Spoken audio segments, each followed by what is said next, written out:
This is a 73-year-old lady. इनका 3 दिन पहले घर में गिरने से हिप फ्रैक्चर हो गया। यूजुअली इतने से ट्रॉमा से फ्रैक्चर नहीं होता है अगर आप हेल्दी हैं, अगर आपको ऑस्टियोपोरोसिस नहीं है।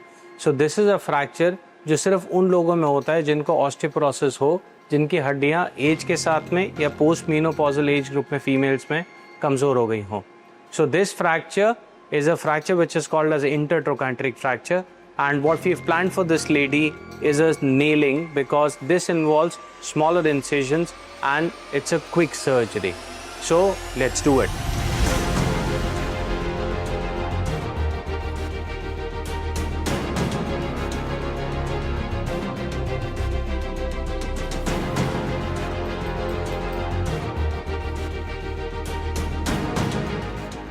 जैसा आपने देखा, this was a bad fracture to fix and we have put a nail inside.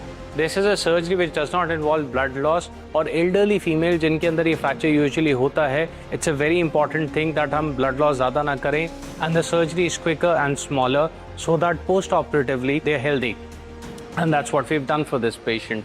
पर मुद्दा ये नहीं है कि इस फ्रैक्चर को हमने ऑपरेट कैसे किया। The important thing to understand is that this fracture is a preventable fracture.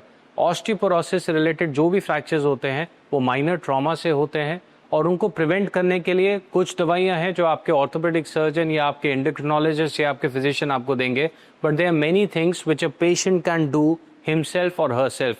The most important things are, as you grow older, make your house friendly to yourself. So अगर आपके rugs बहुत सारे हैं, या आपके bathroom में slippery tiles हैं, या आपके कमोड सीट के बगल में सपोर्ट्स नहीं हैं, then this is the time when you should apply them.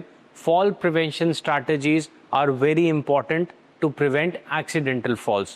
उसीलिए ये भी बहुत ज़रूरी है कि आपकी बैलेंसिंग और स्ट्रेंथनिंग एक्सरसाइजेस आपके डेली रेजिमेंट में आए।